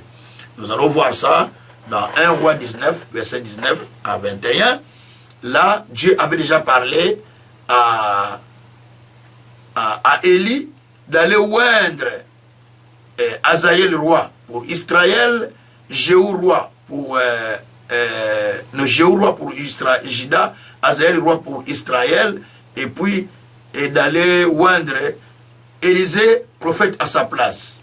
Et quand il arrive chez Élisée, il était dans le champ avec son père. Il a pris son manteau, il l'a jeté sur lui. Il a commencé à lui parler. Il dit, comprends ce que j'ai été fait et suis-moi. Donc, là, Élisée a compris que c'est Dieu qui m'a parlé au travers de cet homme. Donc, quand tu t'entretiens avec un homme de Dieu, tu t'entretiens plutôt avec un homme de Dieu, avec un pasteur, quand tu parles avec lui, c'est un homme ou un homme de Dieu spirituel, soyez attentifs à ses paroles. Parce que Dieu peut te parler au travers d'une parole, moindre parole, il parle de sa loupe. Dieu peut te parler. J'ai toujours donné le témoignage du prophète Jean Lomboto qui est déjà décédé, un des amis, qui était un puissant prophète. Donc, il était le jour de sa mort, il était un homme qui gênait beaucoup, gênait beaucoup. Il est mort avant que je ne vienne en Europe. Mais le prophète Lomboto, quand il est mort, il était jeune. Mais quand il est mort, ce jour-là, il était sur son lit de l'hôpital, parce qu'il faisait beaucoup de gènes et les jeunes ont détruit tous ses poumons. Et puis, il était à l'hôpital. Ce jeune serviteur était avec lui. Il est en train de dire, ah oui, les anges sont tout autour de nous. Hein. Ah, vrai, c'est vrai. Hein. Oui, ils sont tout autour de nous. D'ailleurs, je vois déjà les anges qui sont en train de venir vers moi. habillé en blanc. Il vient me chercher. Mais les serviteurs ne comprennent pas que les pasteurs sont en train de partir. Ils parlent, ils sont là. Ils sont en train de parler, comment les cultes étaient, tout ça. Les pasteurs les regardent. Personne ne dit, papa, prie maintenant pour nous, pour que nous recevions l'onction qui toi tu as. Jusqu'après, moi, il dit, merci Seigneur. On va prier un peu. Il a commencé à prier, il dit, merci Seigneur. Oups, il est mort. Donc, à leur présence, alors qu'il disait que les anges sont là, mais parce qu'il ne tirait pas attention, pendant que cet homme parlait, Dieu parlait au travers de lui. Bien aimé, quand Dieu parle, il peut utiliser même un homme, mais il vous parle. Donc faites attention, Dieu peut vous parler par l'entretien que vous faites avec un homme de Dieu. Dieu peut vous parler par la prophétie, Dieu peut vous parler par la prédication. Voyez, donc faites attention, Dieu peut vous parler de plusieurs manières. Et là, vous ne faites pas attention, ça passe. 8e point, la vision peut être donnée par la voix audible. Exode 3, verset 2 à 5. Moïse a vu une flamme de feu qui était là-bas. Il fait un mouvement, curiosité pour détourner, voir ce qui se passe. Alors, il entend une voix qui lui parle. Moïse, Moïse, enlève tes chaussures là où tu es. Il entend cette voix audiblement. C'est une voix intérieure. Donc, Dieu peut vous parler par une voix intérieure. Vous parlez, moi, mes enfants, mon épouse, c'est, des fois, je dis, Amen. Merci. Oui. Les gens, les enfants savent que papa, il parle comme ça avec son Dieu. Donc je dis, merci. Oui. Alléluia. Amen. Donc je parle moi-même. Mais je ne parle pas moi-même. J'entends les paroles qui viennent dans mon intérieur. Dieu est en train de me parler et je dis, Amen. Oui, merci Seigneur. Donc, Dieu parle dans l'intérieur. C'est un niveau qu'il faut développer. C'est un niveau. Moi, je n'ai pas besoin qu'on me dise, Dieu a donné une prophétie sur toi. Non, moi pas. Non, ça c'est vous. Mais moi, j'ai développé mon niveau où j'entends Dieu dans mon intérieur. J'entends Dieu dans la lecture de la parole. J'entends Dieu dans la parole. J'entends Dieu dans la vision. J'entends Dieu au travers de quelqu'un qui est à côté qui parle. Moi, j'entends la voix de Dieu qui me parle. C'est comme ça que Dieu parle. Et si tu ne développes pas ces aspects, donc tu seras un serviteur ou un croyant qui n'est pas tellement puissant. Vous voyez? Voilà. Et 9e point, la vision peut être livrée par la demande. Parce que tu demandes à Dieu de te livrer la vision. Dieu te la donne. Acte 13, verset 1 à 2. Ils étaient dans la prière, en train de prier le Seigneur dans leur ministère. Et l'Esprit dit, mettez-moi à part Barnabas et Paul pour l'œuvre à laquelle je les ai appelés. Et là, Dieu a donné la vision à Paul et Barnabas pour qu'ils aillent prêcher les gens ailleurs, pas rester à Antioche. Donc, au moment où ils étaient en prière, c'est le moment que Dieu a donné. Donc, pendant que vous priez, faites attention. Dieu peut vous dire quelque chose, vous notez pendant que vous priez. Dieu peut vous dire quelque chose, vous notez. Ou bien vous enregistrez. Ou si c'est une parole prophétique, vous notez. Ou si ça tombe dans votre cœur, vous notez. Parce que Dieu est en train de vous parler à ce moment-là. Hein? Donc, nous sommes dans Acte 13, verset 1 à 2. Dieu parle. Et vous avez besoin que Dieu vous parle. Donc, pour que Dieu vous parle, vous avez besoin de la foi. Il faut développer la foi.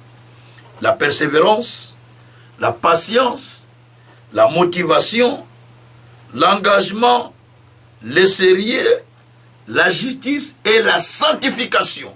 Ces éléments feront que Dieu puisse vous parler. Je le répète, vous avez besoin de la foi, vous avez besoin de la persévérance, vous avez besoin de la patience, vous avez besoin de la motivation, vous avez besoin de l'engagement, vous avez besoin du sérieux, vous avez besoin de la justice et vous avez besoin de la sanctification pour que Dieu continue à vous parler. Ces éléments, si vous l'appliquez dans votre vie, Dieu vous parlera. Gloire soit dit au Seigneur. Les parties restantes, je les continuerai demain à 16h. Je vais continuer les parties restantes. Demain, on va parler de l'authentification de la vision que Dieu vous donne. Peut-être Dieu te parle par la vision, Dieu te parle par le rêve, mais tu n'as jamais fait attention. Mais alors demain, nous allons expliquer ça à partir de 16h à 18h. Nous allons expliquer ça très clairement. Et ça va nous aider à comprendre que, tel que nous sommes là, chacun de nous peut recevoir une vision. Il y a certaines personnes, je connais un homme, il était comme ça, et à Kinshasa, il priait, tellement priait beaucoup. Il était dans sa pauvreté, il priait beaucoup. Mais un jour, pendant que les pasteurs prêchaient dans une retraite, le pasteur a fini de prêcher. Lui, il notait, il dit Amen, Amen, Amen, Amen, Amen. Il dit c'est pas comme ça. Amen, Amen, Amen, Amen, Amen. Les gens ne comprenaient pas.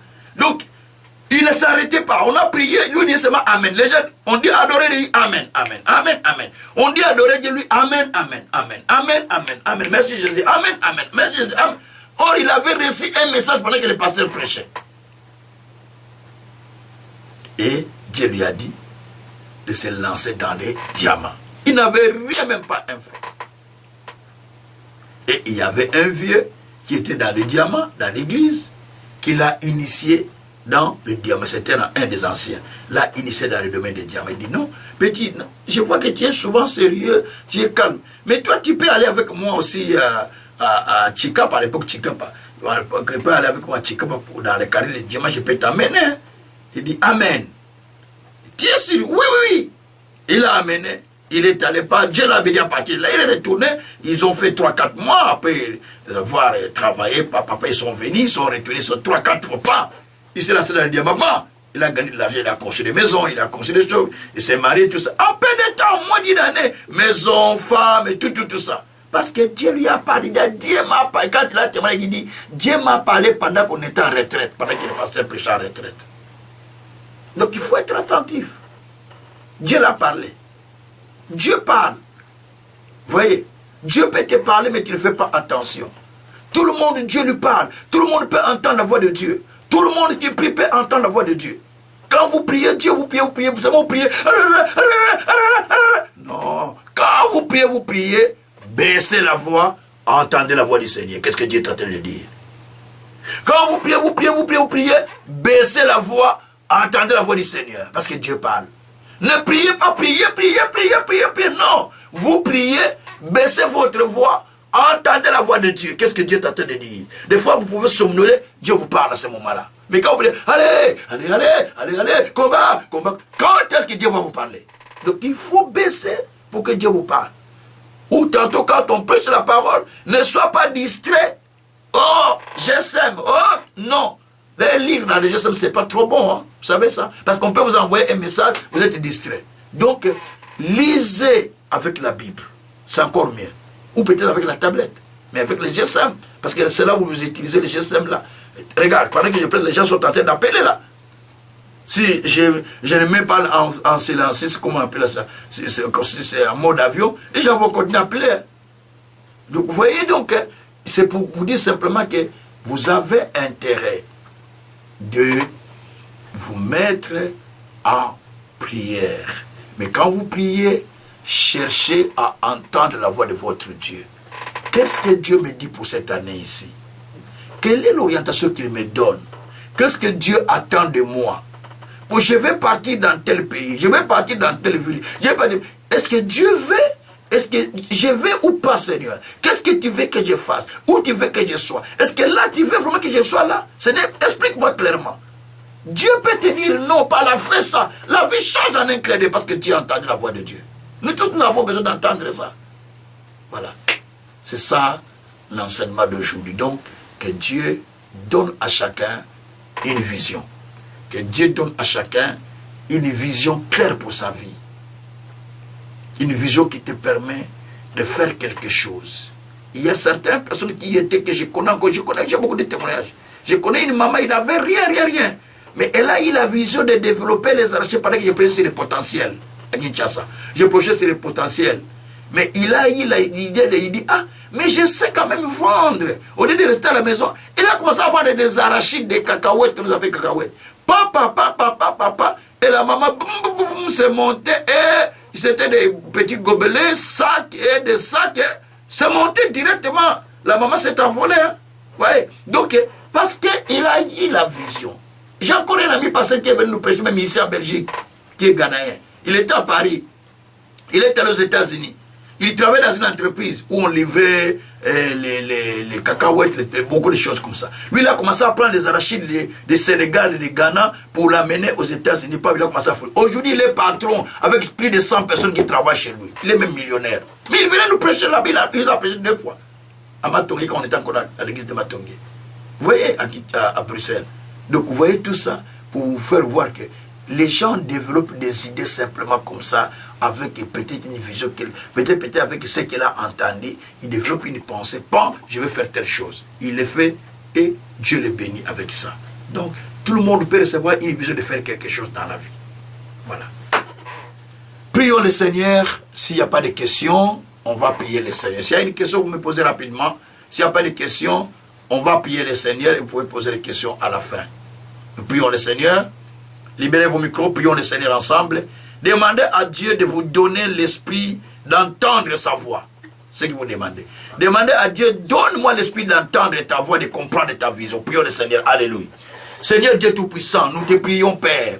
Donne à chacun, libérez le micro, prions ensemble, s'il vous plaît. Nous sommes en train de prier ensemble. Seigneur Dieu, libérez le micro, s'il vous plaît. Prions le Seigneur. Seigneur Dieu, donne à chacun, Seigneur, l'esprit d'entendre ta parole, d'entendre ta voix, de recevoir la vision.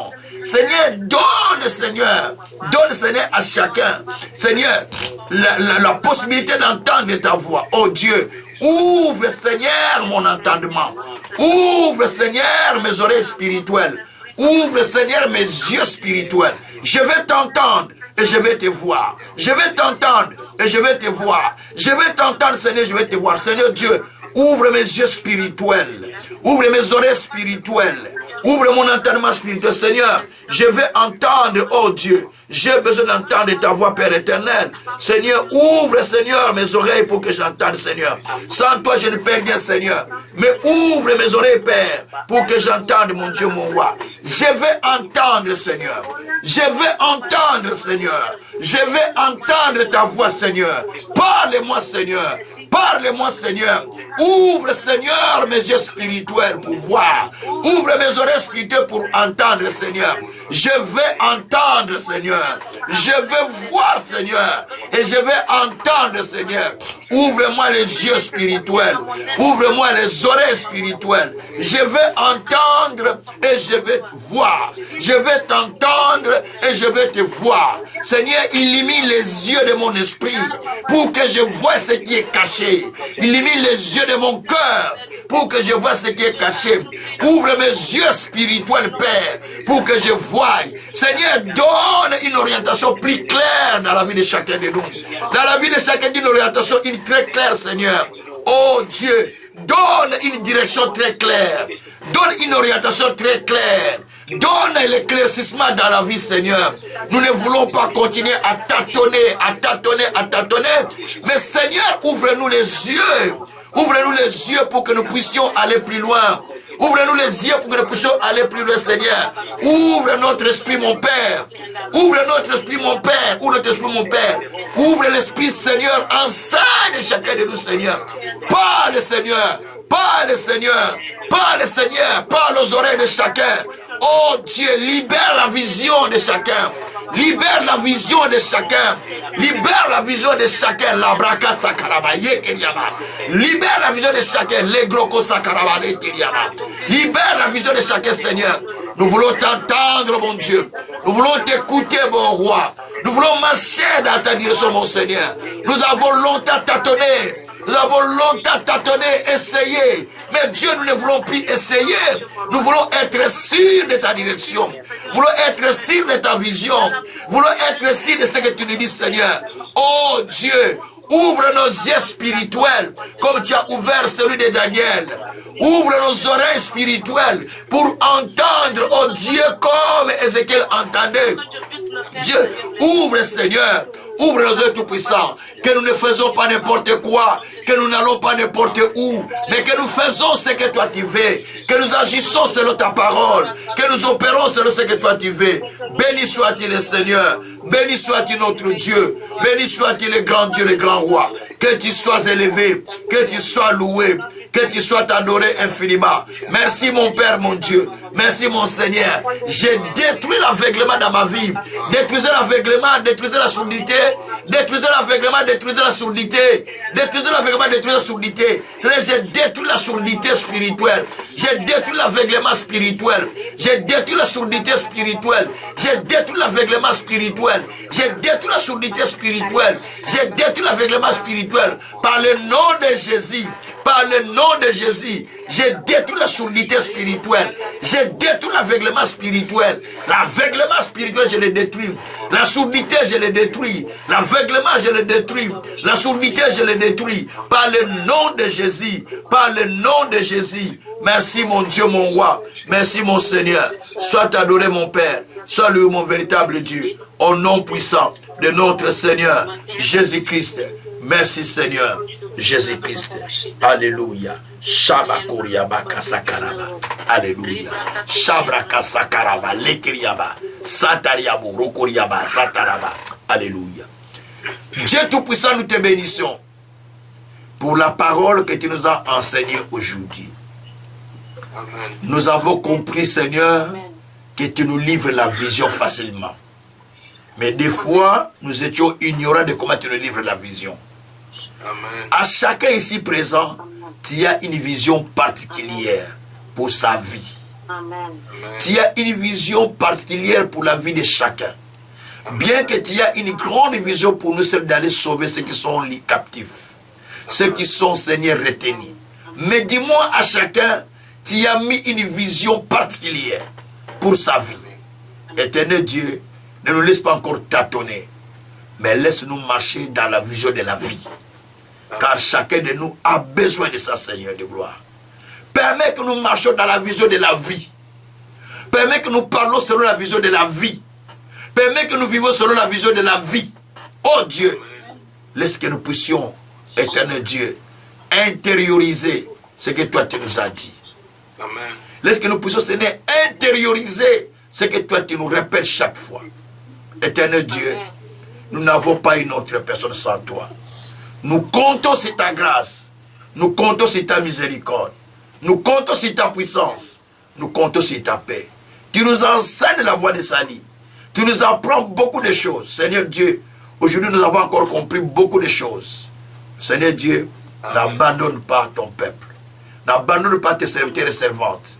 De loin qu'ils sont, ils se sont décidés de suivre ces enseignements. Seigneur, par cette formation, tu sortiras des géants et des géantes. Par cette formation, tu sortiras des grandes personnes comme tu me l'avais dit. Alors glorifie ton nom, notre Père. Magnifie-toi. Que cette parole devienne pour nous comme des miels à l'intérieur de nous. Que nous continuons, Seigneur, à les manger comme Ézéchiel mangeait le rouleau. Tu as dit, Seigneur, à Jean, de manger les livres, de manger encore les livres. Seigneur, nous voulons manger les livres qui est entre les mains de l'ange. Que cela remplisse nos ventres pour que nous allons prêcher des nations. Tu as dit, quand tu ne mangeras pas ces livres, tu ne pourras pas aller prêcher des nations. Donc nous voulons manger ces livres, Seigneur, en envie d'aller prêcher des nations. Voilà pourquoi nous te bénissons. Que ton nom soit loué. Par le nom puissant de notre Seigneur Jésus, nous avons ainsi prié, nous disons Amen. Que Dieu vous bénisse grandement, grandement, grandement. Qu'il vous bénisse infiniment. Donc, amen. Amen, amen. Donc demain, nous allons... Amen, amen. Merci beaucoup. Merci beaucoup. Donc, demain, nous allons continuer avec ça vers 16h juste.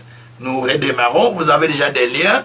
Vous tapez ces liens-là et vous nous trouvez déjà en train de prier peut-être et de lancer le cours jusqu'à 18h juste. Donc, c'est vraiment une bénédiction. N'hésitez pas. Prenez ces éléments que vous recevez. Ça vous servira beaucoup, beaucoup, beaucoup dans votre vie. Ça vous servira beaucoup et vous allez voir que Dieu va commencer à vous utiliser et ça va vous servir encore beaucoup davantage dans votre vie. Que le Tout-Puissant puisse vous bénir et passer une bonne soirée au nom de Jésus-Christ. Amen. Amen. Amen. Ciao, ciao, ciao. Merci, au revoir. Merci, papa. Merci, au revoir. Merci beaucoup, papa. Merci beaucoup, ciao.